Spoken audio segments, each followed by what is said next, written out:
More family fun and frolics tonight at 8 p.m. on The Benny Hill Show. But first, it's our friendly Thamesmen.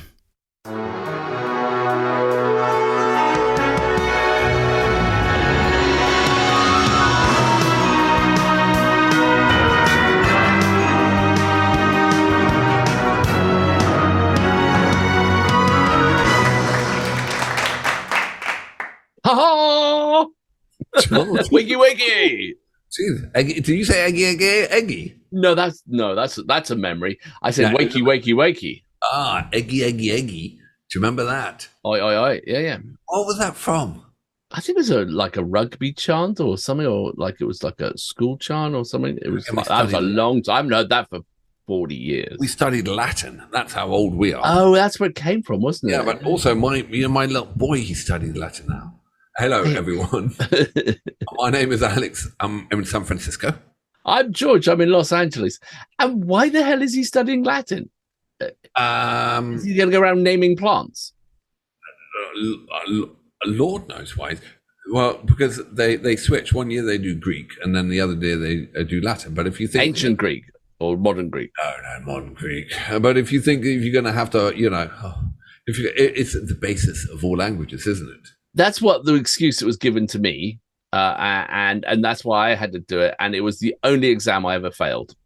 It was miserable. Way more exams than that. We forget about the later exams, the ones earlier on. I failed a lot more exams. As you can tell, ladies and gentlemen, I've known George for years. Anyway, you have reached the Thamesmen. We are the shite light entertainment value. And what is that in Latin? The Latinus Maximus Mutilus Pugilis channel, the third. Yeah, Alexis. We should be the light shy entertainment channel. Why you are the one who always puts shy? I think I don't think we need to say we're shy. I think we're okay, average-ish. I think, but it doesn't roll off the tongue as well. Well, shall we tell them about the award we won? Nah. Yes, let's do that. We got best reaction channel 2022 for our age group, and as voted by us. Yeah, which is brilliant. So yeah. We got both votes. Most votes. And and we got an award which was somewhere, but we gave it away. But anyway, you threw it. John Farnham. Yeah, so John Farnham, obviously, Aussie Week wouldn't be the same without a bit of John Farnham, and John Farnham is someone we have done a few tracks of, and obviously I keep saying the word obviously, he underwent some major surgery 3 or 4 weeks ago, and haven't heard.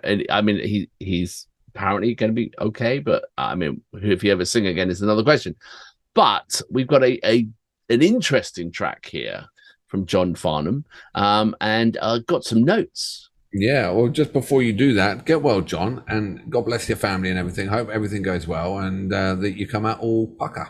Yeah, exactly. So, your music is amazing. I think it's ridiculous. Yeah. You know why they call it The Voice? Because of his hair. Because of his hair. It's unbelievable. We worked that one out. But in this video, he's older and he doesn't have the same hair, so he's got to be The Voice. He's got to be on The Voice.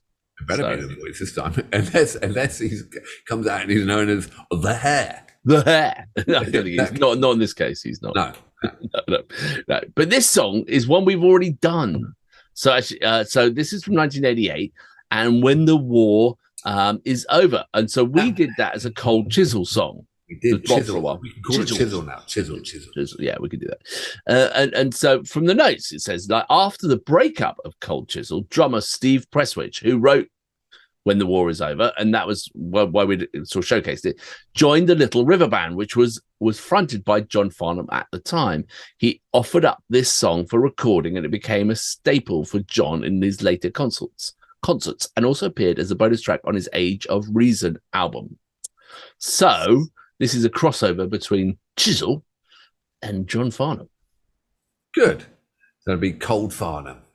Cold Farnham, is it? Or John Chisel. John Chisel's like an action hero, isn't he? You think so? I think John Chisel. I think he sounds like a butcher has it off with your wife. John Chisel. Yeah. John Chisel chipped away. But no, I think he's like he's smacked your wife with a hammer. I think he's a bad TV cop. John Chisel. Do you? Yeah. I'd always be worried that if you start getting nice cuts of meat. Delivered. Yeah, delivered every Tuesday that old John Chisel's been around. Wasn't that a bit of the running joke in Dad's Army? What's that? He would get an extra sausage, and I don't know if it's because, so to speak. Oh, that. I didn't watch that much Dad's Army, but... Did you know what? Dad's Army was brilliant. It was so sublime, the comedy. My one is always, if you pay the gardener, I always make sure that the garden's been done. If you know what I mean? He's actually worked for his money. He hasn't just appeared. What are you talking about?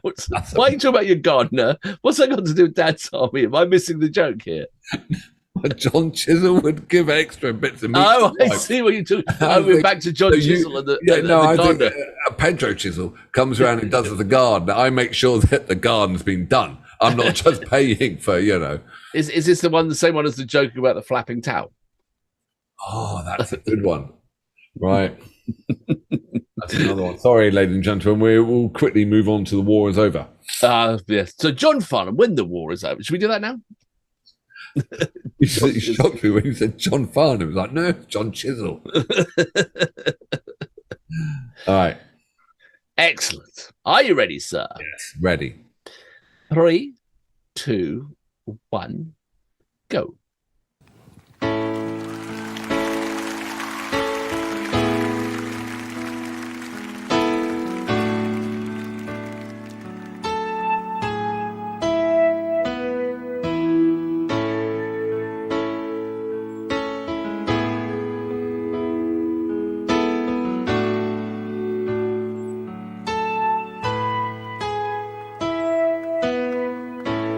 When the war is over, got to get away.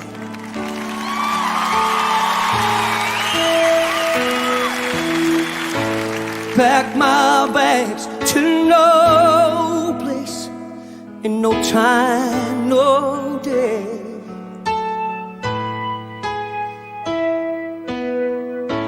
You and I, we used each other's shoulder, still so young, but somehow so much older. How can I go home and not get blown away?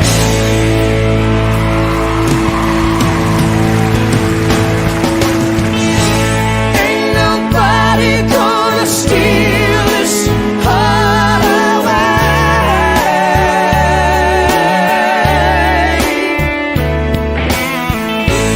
Ain't nobody gonna steal this heart away.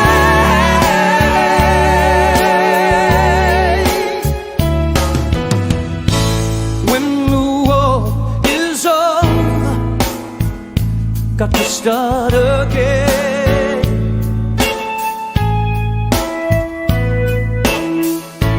Try to hold a trace of what it was back then.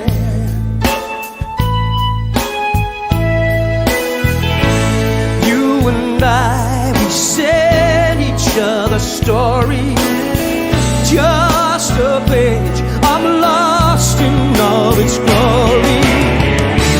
How can I go home and not get blown away? Outside, set on something. Hope this doesn't mean my days are numbered. I've got plans for more than a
Jackson on the guitar.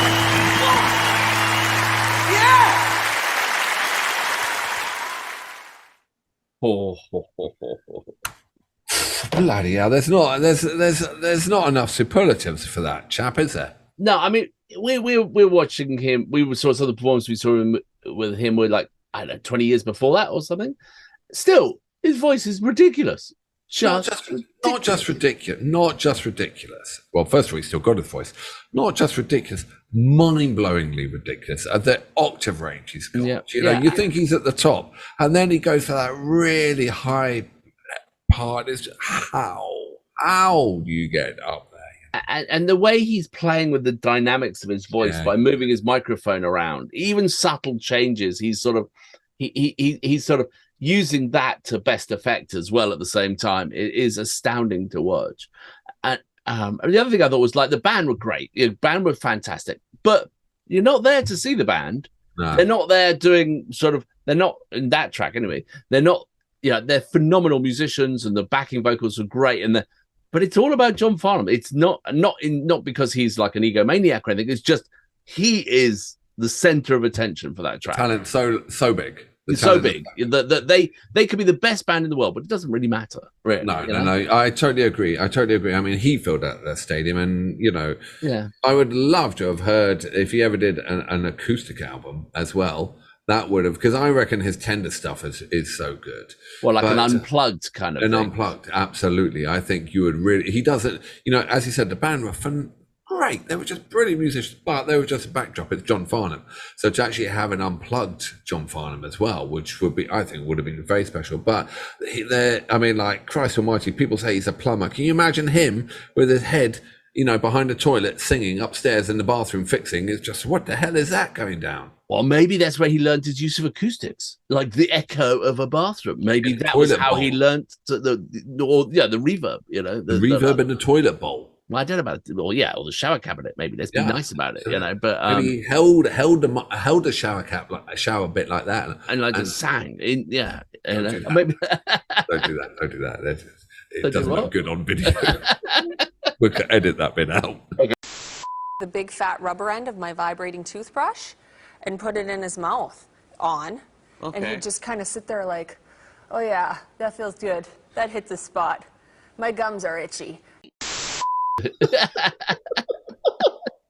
Probably, oh no, what's that? But no. But maybe he learned, but I don't think he did. He's Australian, and also someone tried to say he's English. He's not English. When you emigrate and you move to Australia, and you become part of the national fabric, you are Australian. Yeah, exactly. Yeah. So for all those cheeky people in the comments, but I love that. Every time you think John Farnham has shocked you, then you see another track, and it's just brilliant. Yeah. Anyway, if he doesn't sing again, he's done enough singing. He's sung for a lot. Yeah. Absolutely. And I've seen some amazing tracks, and I hope he can sit back and relax, and he can get the accolade he deserves around the world. Yeah, and enjoy his family and all those things. Absolutely. Just hope he's got his health. So that's good. Excellent. All right. Well, that was. I'm glad we managed to get that one into the Aussie Week. That's perfect. Yeah. So. Thank you, Chris, for doing the notes and picking the tracks and everything. Excellent. All right. Well, what's next? What's coming up? I've seen what's next, and I haven't even heard of it. I think I saw them at Reading Rock once, but that might be another story. The only thing I saw at Reading Rock was cider bottles coming towards me. Did you watch that Woodstock 1999? Yes. What a mess. Netflix. What a mess. That's about cider bottles. Yeah, but anyway, they were other bottles, but yeah. Excellent. All right, well, let's move on. See you tomorrow. See you on the flip side.